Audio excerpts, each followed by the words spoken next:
Dans cette vidéo, je veux te montrer comment créer ta page portfolio réalisation dans ton site Squarespace. Fait que comme moi, dans mon site web, j'ai une page où est-ce que je présente, en fait, c'est des études de cas, des réalisations, puis j'utilise le type de page dans Squarespace qui me permet de présenter différents types de projets. Puis tu vas voir, c'est vraiment simple avec Squarespace de le créer. Fait que si tu es une entreprise qui a besoin de montrer tes réalisations, parce que tu es, exemple, designer intérieur, designer web, tu travailles dans la rénovation, la construction, tu veux présenter ce que tu es capable de faire pour tes clients, bien, ce type de page-là est idéal pour toi, pour ton type de site web, parce que tu auras plus de fonctionnalités pour présenter un beau visuel, mais aussi des études de cas. Fait que je vais te montrer ça à l'instant. La première étape, c'est de cliquer sur le petit plus ici. Et à gauche, tu vas avoir différents types de pages. Puis tu vois que, bon, dernièrement, Squarespace ont changé des choses.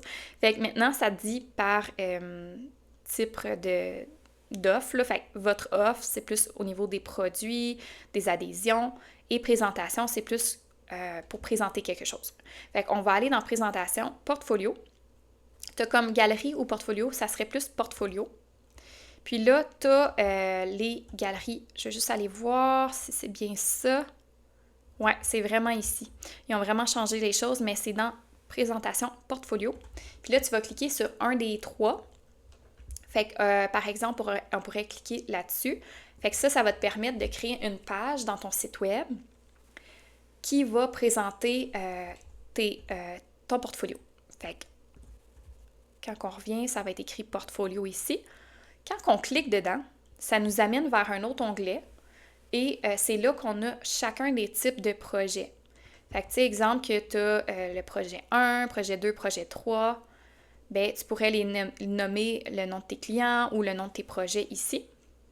Puis, ça, c'est la page d'accueil de tes projets, de tes réalisations.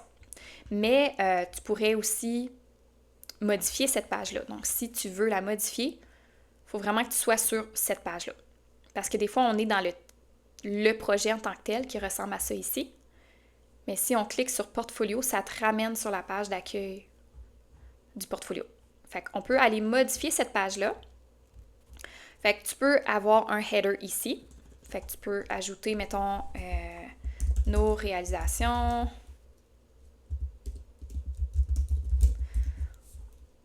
On le met dans le milieu. Puis tu peux ajouter un background. J'y vais très très rapide, là, puis juste pour te montrer.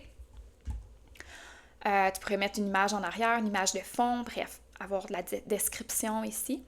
Et là, ensuite, on tombe dans la section qui présente tes différents projets.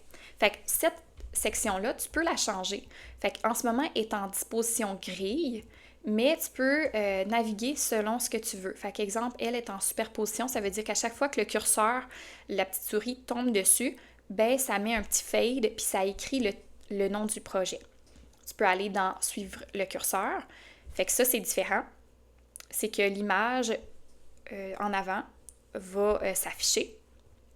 Ensuite, simple, c'est ça ici. C'est que le type du projet est en dessous. Ensuite, tu as arrière-plan. Encore là, l'image, elle apparaît. Fait que... Puis, je pense superposition, c'est ce que j'avais tantôt. Fait que moi, ceux que j'aime beaucoup, c'est superposition et... Je pense que c'était... Ouais, superposition et simple, que j'utilise souvent pour les sites de mes clients. Fait que là, tu as beaucoup de paramètres ici. Au niveau des colonnes, combien de projets par colonne, les espacements, les valeurs, si ton image, tu veux qu'elle soit en mode carré ou standard. Fait que tu peux jouer avec les fonctionnalités ici, l'alignement du texte, l'effet survol, l'opacité sur l'image. L'arrière-plan, c'est ici, en arrière, si tu veux un background, ou tu peux changer même la couleur de ton fond ici. Sinon, c'est pas mal ça pour la page d'accueil de ton portfolio. Fait que c'est quand même simple. Tu peux aller modifier, mettons, la disposition de tes projets, mais tu peux pas vraiment ajouter des images là-dedans ou quelque chose. Ça va être vraiment ici dans ajouter une section si tu veux ajouter d'autres sections ou même en dessous, un appel à l'action. Je sais pas moi, tu sais, avec, je vais t'en faire un ici, du texte, prendre rendez-vous avec nous.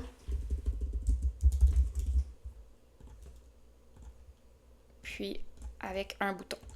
Fait que tu pourrais faire quelque chose comme ça en dessous de ton portfolio. Ça ici. Moi, j'enlève tout le temps remplir l'écran pour que ça réduise les marges.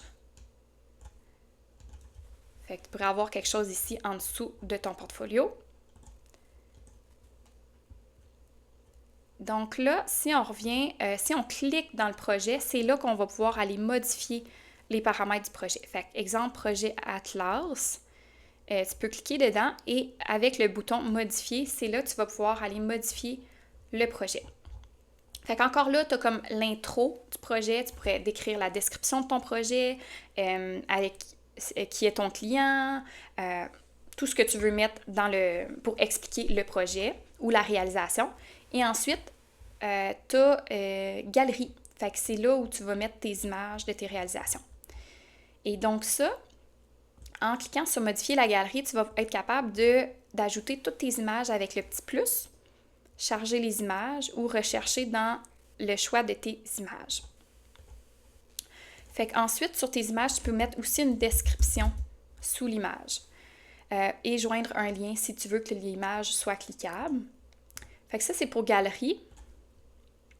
Modifier la section, ben ça va juste modifier finalement le type de galerie. Fait que là, c'était galerie 5, mais tu peux y aller avec mosaïque. Souvent, c'est ça qu'on fait. Donc, on veut afficher plusieurs images de cette réalisation-là. Fait qu'on va aller en mosaïque.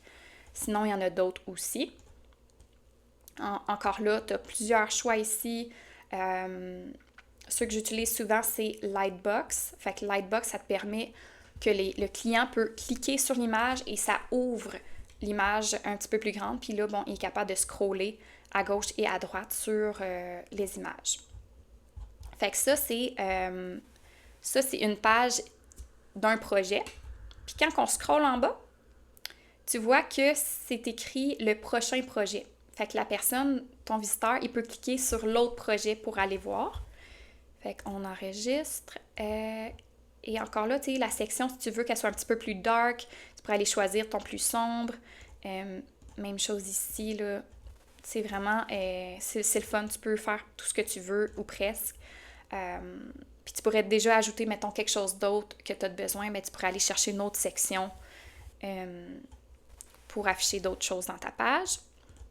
Ensuite, regarde toujours avec la version mobile. Fait que des fois que tu voudrais comme enlever du blanc, de l'espacement, ben tu peux aller vérifier en version mobile ça ressemble à quoi. Et sinon, au niveau de tes paramètres de tes réalisations, de chacun de tes projets, c'est en cliquant sur le 3 petits points, paramètres. Et c'est là que tu peux aller changer l'image d'aperçu qu'on voyait là, pour chaque type de projet. Et le titre du projet, ça va être ici. Puis, oublie pas d'aller changer l'URL parce que eux, nativement, ils vont juste le nommer projet comme ça, avec du charabia. Mais toi, tu vas nommer ça comme projet XYZ, le nom de ton projet ou de ta réalisation. Fait que c'est ça. Ensuite, tu as statut. Est-ce que c'est en mode brouillon? Avant, il n'avait pas l'option brouillon là, avec Squarespace, mais maintenant, c'est possible de mettre des projets en mode brouillon. Fait que si tu attends l'autorisation d'un de tes clients, bien, tu peux le mettre en brouillon, en attente de révision si tu travailles avec quelqu'un qui travaille dans ton site web. Publier, ça veut dire qu'il va tout de suite être publié, la réalisation. Et même planifié également. Fait que ton SEO, sinon, c'est ici que tu vas optimiser ton titre et ta métadescription pour qu'il soit affiché sur Google. Fait qu'en nommant un bon titre, c'est dans l'optique que ton projet, tu veux qu'elle se retrouve sur les moteurs de recherche. Fait qu'à voir pour optimiser tes titres. Et l'image sociale, c'est par exemple, que tu vas partager ta réalisation sur Facebook ou sur LinkedIn, ben ton image qui va être mise en avant, ben ça va être celle-ci. Fait que nativement, il va aller chercher l'image que tu avais mis dans Général, mais tu pourrais aller ajouter une image que pour le projet en ajoutant ici. Fait qu'après ça, on clique sur Enregistrer. Ça enregistre tes modifications. Et comme je te disais, tu cliques dans Portfolio, il faut comme vraiment cliquer dessus pour retourner sur la page de nos différents portfolios. Puis tu sais, Portfolio, là, tu peux l'utiliser de différentes façons. Tu sais, comme j'en ai que c'est même pas... Tu sais, comme exemple que je vais vendre des templates Squarespace, ben je pourrais créer un type de page pour présenter mes templates ou mes produits, tu sais. Fait que sache que ça existe, puis ce qui est le fun, c'est que tu peux toujours aller modifier chacun de tes projets ou tes produits ici. Fait qu'il y a plusieurs utilités à ce type de page portfolio dans Squarespace. Au lieu d'avoir comme une page par projet, ben là, c'est en cliquant dessus, ça t'ouvre un onglet, puis comme tu as tous tes projets, puis c'est à l'infini. Tu peux en avoir beaucoup, beaucoup. Je ne sais pas s'il y a une limite de projets, j'ai jamais été jusque-là, mais tu peux en avoir vraiment beaucoup. Puis aussi pour tes paramètres portfolio, fait que si tu veux, mettons, que ce soit plus réalisation, ben, tu peux aller changer le titre qui va apparaître ici dans ta fenêtre du navigateur. Et dans ta navigation, c'est dans ton menu. Fait que le titre dans ton menu. Puis l'URL. Comme ça. Même affaire, tu peux modifier ton SEO ici, image sociale ici, puis avancer si tu as du code à ajouter. Puis ça peut même être avec un mot de passe. Donc si tu veux pas qu'elle se retrouve, en fait, ton SEO, si tu veux pas que ta page se retrouve sur Google, mets-le à on. Ça veut dire que ça va être masqué pour les moteurs de recherche. Et ce que tu pourrais faire, c'est que tu peux le masquer. Et ensuite, dans Général, tu mets un mot de passe. Fait que ça fait en sorte que si, mettons, tu as une galerie de produits, une galerie que tu veux envoyer à un client potentiel, tu pourrais aussi mettre un mot de passe pour gérer un peu ceux qui vont voir la page. Fait que, à voir si tu veux faire ça, mais sinon, en général, ça ressemble à ça pour les fonctionnalités de ta page portfolio. J'espère que ça va t'aider, puis bonne réalisation!